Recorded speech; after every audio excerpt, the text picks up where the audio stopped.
আপনার দু হাতের রেখাগুলোর ভেতরে আল্লাহ এবং রাসূল সাল্লাল্লাহু আলাইহি ওয়াসাল্লাম সম্পর্কে কিছু গুরুত্বপূর্ণ তথ্য লুকিয়ে আছে। আপনার হাতের তালুর দিকে লক্ষ্য করুন, সেখানে 1 এবং 8 লেখা আছে। আমাদের হাতের তালুতে আল্লাহর সংখ্যাগত কোড এমন এক মজেজা যা আপনাকে অবাক করবে। খুবই তথ্যবহুল ভিডিও নিয়ে আজ আমরা আলোচনা করব, তাই ভিডিওর শেষ পর্যন্ত আমাদের সাথেই থাকুন। প্রিয় দর্শক, আমাদের হাতে অনেক ধরনের রেখা রয়েছে। তার মধ্যে কিছু আছে ছোট রেখা এবং কিছু বড় রেখা। কিছু রেখা আছে সোজা এবং কিছু আছে বাঁকা রেখা। শত শত বছর ধরে মানুষেরা তাদের হাতের এইসব রেখা থেকে নিজেদের ভবিষ্যৎ জানার চেষ্টা করে আসছে। মানুষ এটা জানার চেষ্টা করছে যে কিভাবে মানুষের হাতের রেখার মধ্যে তাদের ভবিষ্যৎ লুকায়িত থাকতে পারে। অনেকে এমনটা বিশ্বাস করে যে যার হাতের রেখা যত বেশি থাকবে তার জীবনের পেরেশানির পরিমাণ তত বেশি হবে এবং রেখার পরিমাণ কম হলে পেরেশানিও কম হয়। অনেকে এমন রয়েছেন যারা মানুষের হাতের রেখা দেখে ভবিষ্যৎ বলে থাকেন। তাহলে এসব মানুষের কথা কি সত্যি? মানুষ কি সত্যিই তার হাতের রেখা দেখে ভবিষ্যতের কথা জানতে পারে যে তার ভাগ্যে কি লেখা আছে? সর্বপ্রথম আমাদের এটা জানা জরুরি যে আল্লাহ তাআলা প্রত্যেকটা মানুষের তাকদীর পূর্বেই লিখে রেখেছেন এবং তা লিখার পর ফেরেশতাদের নিকট সমর্পণ করেছেন। মূলত মানুষের তাকদীর মানুষের হাত অথবা শরীরের অন্য কোথাও লেখা হয় না, যার ফলে মানুষের হাতে থাকা রেখাতে ভাগ্য অনুসন্ধান করা এবং হাতের রেখায় ভাগ্য লেখা আছে এমনটা বিশ্বাস করা বোকামি এবং অত্যন্ত গুনাহের কাজ। ইসলামে এমন বিশ্বাস করা কুফরি, এতে মানুষের ঈমান নষ্ট হয়ে যায়। এমনকি বৈজ্ঞানিকভাবেও মানুষের হাতের রেখার সাথে মানুষের ভাগ্যের কোনো সম্পর্ক প্রমাণিত নয়।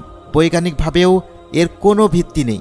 যেভাবে আল্লাহ তাআলা মানুষের চেহারা, শরীরের রং এবং রূপ, কণ্ঠস্বর এবং অঙ্গভঙ্গি এসব ক্ষেত্রে প্রতিটি মানুষকে আলাদা বৈশিষ্ট্য দিয়ে সৃষ্টি করেছেন, ঠিক তেমনি মানুষের হাতের তালুতে থাকা রেখা এবং আঙ্গুলে থাকা বিভিন্ন সূক্ষ্ম সূক্ষ্ম ছোট বড় রেখাগুলো প্রতিটি মানুষের ক্ষেত্রে আলাদা আলাদা হয়। এর দ্বারা মানুষকে আলাদাভাবে চেনা যায়। এইসব রেখার সঙ্গে মানুষের তাকদীরের এবং মানুষের আগত ভবিষ্যতের কোনো সম্পর্ক নেই। তবে মানুষের দেহ আল্লাহ তাআলার এক মহান বিস্ময়কর সৃষ্টি।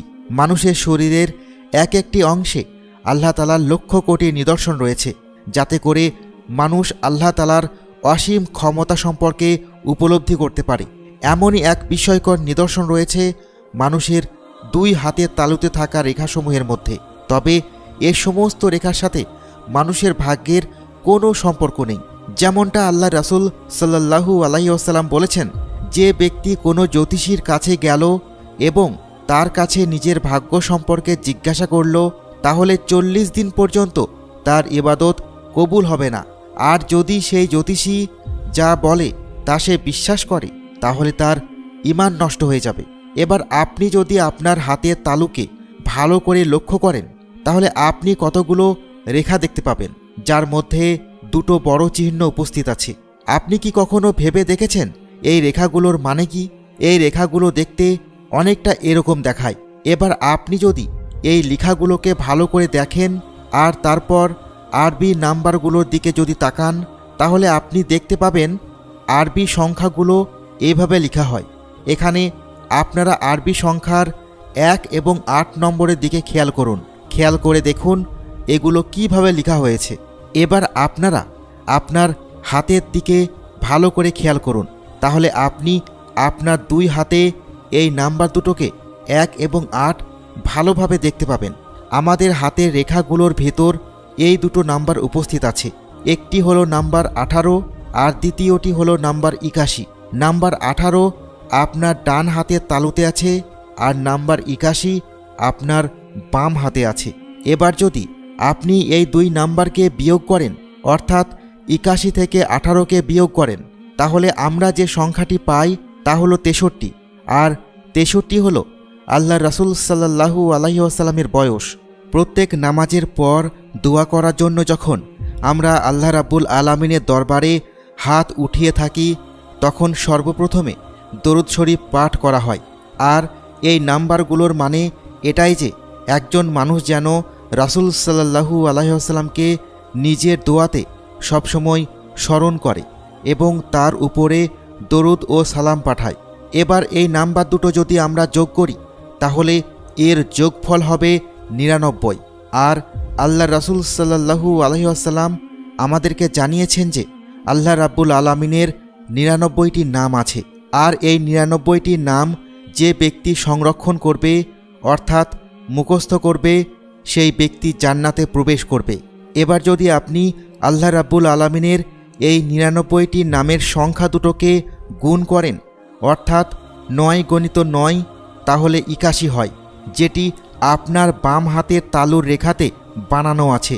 এবার যদি আপনি রাসূল সাল্লাল্লাহু আলাইহি ওয়াসাল্লামের বয়স মোবারকের দুটো নাম্বারকে গুণ করেন মানে 6 × 3 তাহলে 18 হবে, যেটি আপনার ডান হাতে আঁকা আছে। এবার যদি আপনি 18কে উল্টো করে লেখেন মানে 8 প্রথমে লিখেন তাহলে এটি হবে 81। আর একইভাবে যদি আপনি 81কে উল্টিয়ে লেখেন মানে 1 প্রথমে এবং 8 শেষে লিখেন তাহলে এটি হবে 18। অর্থাৎ যে কোনো প্রকারেই আল্লাহর 99টি নাম হজরত মুহাম্মদ সাল্লাল্লাহু আলাইহি ওয়াসাল্লামের সঙ্গে জুড়ে আছে আর এটি কখনো আলাদা হতে পারে না। এখানে আরও একটি আশ্চর্যের কথা হলো নাম্বার 81 এবং নাম্বার 18র কমন বিভাজ্য সংখ্যা হলো 3 এবং 9। এবার যদি আপনি নাম্বার 81কে 3 দিয়ে ভাগ করেন তাহলে আমরা পাই 27। আর যদি 81কে 9 দিয়ে ভাগ করেন তাহলে 9 হবে। আর আপনাদেরকে জানিয়ে রাখি যে কুরআনুল কারীম 27 রমজানের রাত্রিতে নাজিল হয়েছিল। আর রমজানুল মোবারক ইসলামিক মাসের 9তম মাস। এবার আপনি এই দুই নাম্বারকে যদি এমনভাবে লেখেন 8 + 1 + 1 + 8 তাহলে এটি 18 হবে। এবার এই 18 সংখ্যার বৈশিষ্ট্য হচ্ছে কুরআনুল কারীমের 18 নম্বর সূরার 18 নম্বর আয়াতে ডান ও বাম দিকের কথা বলা হয়েছে। আল্লাহ তাআলা ইরশাদ করেছেন, আমি তাদেরকে ডান এবং বাম দিকে পার্শ্ব পরিবর্তন করিয়েছিলাম। এবার যে মানুষেরা এমনটা মনে করে যে এগুলো এমনি এমনি মিলে গিয়েছে তাদের কাছে আমাদের প্রশ্ন, তাহলে এই রেখা প্রত্যেক মানুষের হাতে কেন রয়েছে? যখনই আমরা দোয়া করার সময় আল্লাহ তাআলার কাছে 2 হাত উত্তোলন করি তখন যেন আমরা আল্লাহ তাআলার 99টি পবিত্র নাম স্মরণ করি আর সেই সাথে আল্লাহর রাসূল সাল্লাল্লাহু আলাইহি ওয়াসাল্লামের উপরে যেন দরুদ ও সালাম পাঠ করি। প্রিয় দর্শক, নাম্বারের পিছনে গভীর রহস্য লুকিয়ে থাকে। 99 সংখ্যাটি পাশাপাশি 2টি 9 লেখার ফলে হয়, কিন্তু যদি আপনি 9 এবং 9 যোগ করেন তাহলে তা 18 হবে। নাম্বার 1কে 8-এর সাথে যোগ করার ফলে 9 হয়। আবার নিউমেরিক আন্ডারস্ট্যান্ডিংয়ে নাম্বার 9কে 0 ধরা হয়ে থাকে, আর যার মানে হলো সম্পূর্ণরূপে নিশ্চিহ্ন। এখানে আমরা সমস্ত মানুষ সেই এক মহাক্ষমতাধর আল্লাহর সামনে জিরো। আমরা যখন আমাদের 2 হাতের তালু একত্রিত করে ঘষতে থাকি তখন আমরা একসঙ্গে 2 হাতের কতগুলো আঙুলকে ঘষি? উত্তর হবে 10। এখন 1 + 0 = 1 হয়। এখানে 1 হচ্ছে আল্লাহ তাআলা এবং বাকি আমরা সবাই 0। আল্লাহ তাআলা যাকে হেদায়েত দেন তাকে কেউ পথভ্রষ্ট করতে পারে না, আর যাকে আল্লাহ রাব্বুল আলামিন গোমরা করে রাখেন তাকে এই পৃথিবীর কেউই হেদায়েত দিতে পারে না। তাই সব সময় আল্লাহ তাআলার কাছে হেদায়েতের দোয়া করবেন, আর তার সঙ্গে অন্যান্য দোয়া করার সময় সর্বদা আল্লাহ রাসূল সাল্লাল্লাহু আলাইহি ওয়াসাল্লামের উপর দরুদ শরীফ পাঠ করবেন।